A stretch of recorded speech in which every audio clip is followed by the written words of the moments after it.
C-17 जो form मतदान पूर्ण झाल्यावर अंतिम आकडेवारी दिली जाते त्याच्याशी न जुळणं ही फार गंभीर बाब आहे। गोडाऊनच्या मागे 2 युवकांना त्यांच्या समर्थकांनी पकडलं।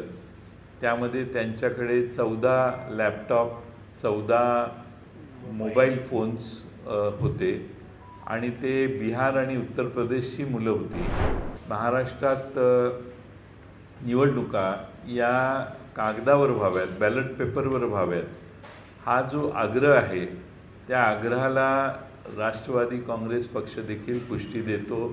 सर्वांनी चिंता व्यक्त केली आणि ती चिंता व्यक्त करत असताना हे मतदान कसं वाढलं, हे वाढण्याचं शेवटी आम्हाला असं सांगण्यात आलं की EVM मशीन हे सिंपल कॅल्क्युलेटर आहे आणि मतदान झाल्यानंतर रात्रीपर्यंत सतत मतं वाढत जाणं आणि त्यांची आकडेवारी बऱ्याच ठिकाणी C-17 जो फॉर्म मतदान पूर्ण झाल्यावर अंतिम आकडेवारी दिली जाते त्याच्याशी न जुळणं ही फार गंभीर बाब आहे। आमच्या या निवडून आलेल्या सदस्यापैकी श्रीयुत उत्तम जानकर यांनी त्यांच्या मतदारसंघात मरकडवाडी या ठिकाणी जनतेने, त्यांनी म्हणण्यापेक्षा जनतेने एकत्रित येऊन निर्णय घेतला आहे की असं होणार नाही, जे मतदान झालंय ते निवडून आलेले उत्तम जानकर साहेब यांच्या मतदारसंघात मरकडवाडीने ठरवलं की आपण पुन्हा मतदान करू। मंगळवारी ते मतदान दिवसभर होईल आणि आपल्या चॅनेलसमोर, मीडियासमोर त्याची मतमोजणी देखील होईल। त्यांचा गावातल्या लोकांचा असा दावा आहे की एवढी मतं विरोधात जाऊच शकत नाही। त्याचबरोबर आमचे दुसरे विधानसभेचे सदस्य मोहोळचे श्रीयुत राजू खरे यांच्या मतपेट्या ज्या ठिकाणी ठेवण्यात आलेल्या, त्या मतपेट्या ठेवण्यात आलेल्या गोडाऊनच्या मागे 2 युवकांना त्यांच्या समर्थकांनी पकडलं। त्यामध्ये त्यांच्याकडे 14 लॅपटॉप 14 मोबाईल फोन्स होते आणि ते बिहार आणि उत्तर प्रदेशची मुलं होती। त्यांना पोलीस स्टेशनमध्ये श्रीयुत राजू खरे हे घेऊन गेले। पोलीस स्टेशनमध्ये गुन्हा नोंदवण्यात आला नाही, त्यांना फक्त त्या ठिकाणी डिटेन करून ठेवण्यात आलं आणि खरं म्हणजे रीतसर ही तक्रार नोंदवली पाहिजे होती की यांची हालचाल संशयास्पद आहे। ते 2 युवक हे महाराष्ट्राच्या बाहेर उत्तर प्रदेश आणि बिहारचे होते आणि त्यानंतर निवडणुकीत राजू खरे यांचा विजय झाला आणि त्यांच्याकडून, पोलिसांच्याकडून कोणती कारवाई न होता ती मुलं त्या लोकांना सोडून देण्यात आलं। असे प्रकार महाराष्ट्रात अनेक ठिकाणी झालेले असतील असा समज आहे आणि त्यामुळं महाविकास आघाडीच्या वतीने महाराष्ट्रात निवडणुका या कागदावर व्हाव्यात, बॅलेट पेपरवर व्हाव्यात, हा जो आग्रह आहे त्या आग्रहाला राष्ट्रवादी काँग्रेस पक्ष देखील पुष्टी देतो, पाठिंबा देतो आणि महाराष्ट्रात कालच श्रीयुत बाबा आढाव साहेबांनी जे लाक्षणिक उपोषण आणि आंदोलन केलं ते आंदोलन महाराष्ट्रभर होईल असा आम्हाला विश्वास आहे आणि महाराष्ट्रात अनेक ठिकाणी अशी गावं आहेत की ज्या गावांना आश्चर्य वाटतं की आपल्या गावात असं मतदान होऊ शकत नाही, असं कसं झालं। सर्व गट, सर्व पक्ष एकाच उमेदवाराचं काम करत आहेत आणि त्या ठिकाणी गाव उमेदवाराला मायनस जातं आहे, हे यापूर्वी कधी घडलेलं नव्हतं आणि त्यामुळं अतिरिक्त मतदान जे वाढलं त्याची चौकशी झाली पाहिजे। निवडणूक आयोगाने त्यांची वेबसाईट 2 दिवसानंतर बंद करून टाकली, लोकांना ती माहिती उपलब्ध होणार नाही याची काळजी घेतली।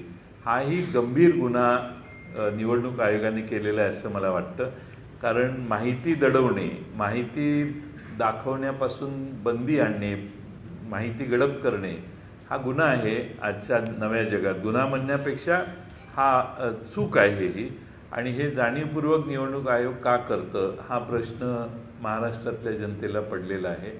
त्यामुळे निवडणूक आयोगाची वागणूक निवडणूक आयोगाच्याकडे नाना पटोले, काँग्रेस अध्यक्ष, मी आणि शिवसेनेचे श्रीयुत संजय राऊत यांनी यापूर्वीच तक्रारी अर्ज दाखल केलेला होता. त्यावर काँग्रेस पक्षाला त्यांनी बोलवलेलं आहे. पण जोपर्यंत जे मतदान झालं ते EVM मशीन जोपर्यंत बाहेर ताब्यात येत नाही तोपर्यंत काही गोष्टींची उत्तरं मिळू शकत नाहीत असं अनेकांचं मत आहे. महाराष्ट्रामध्ये बरेच नवे प्रश्न या काळात सरकार येण्याच्या आधीच तयार व्हायला लागले तसं दिसतं.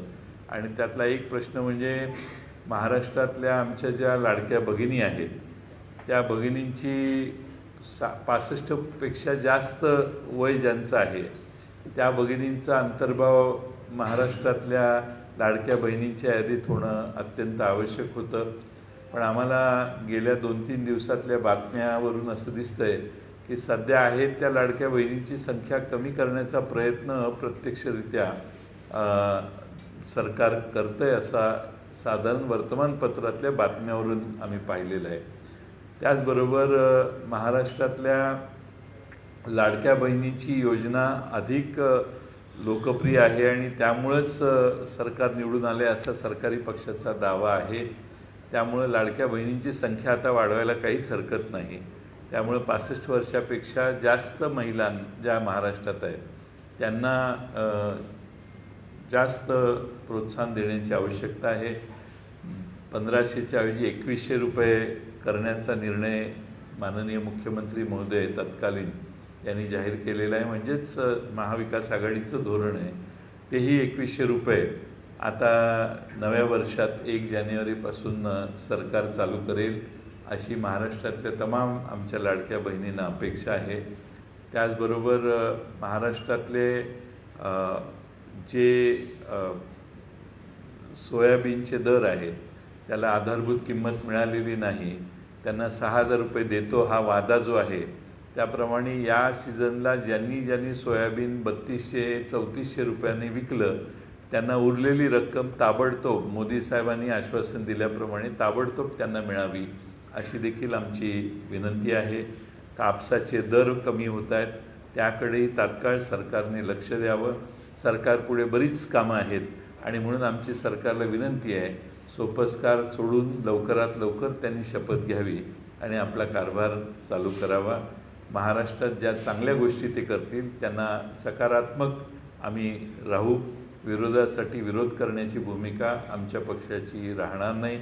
जे चांगलं होईल, जे महाराष्ट्राच्या हिताचं होईल त्यांना पाठिंबा देण्याचं धोरण आम्ही सतत चांगल्या मुद्द्यांवर करू. परंतु महाराष्ट्राचं नुकसान होत असेल, महाराष्ट्रातनं उद्योग बाहेर जाण्याची जी परंपरा मागच्या 2.5 वर्षात महाराष्ट्रात निर्माण झाली ती खंडित करण्यासाठी काही पावलं उचलत असतील आणि महाराष्ट्रातल्या सुशिक्षित बेरोजगार लोकांना, युवकांना हाताला काम मिळत असेल आणि आमच्या आया बहिणींना महागाईने जर्जर पछाडलेलं आहे, ती महागाई कमी करण्यासाठी सरकार काही पावलं उचलत असेल आणि महाराष्ट्रात सरसकट कर्जमाफी करण्याची भूमिका जी सरकारने श्री देवेंद्र फडणवीस साहेबांनी जाहीर केलेली ती सरसकट माफी लवकरात लवकर सरकारने करावी एवढीच विनंती करतो.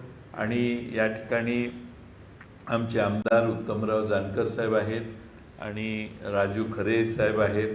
आपल्याला त्यांच्या बाबतीत काही आपले अधिक प्रश्न असतील तर ते आपण त्यांना विचारू शकता.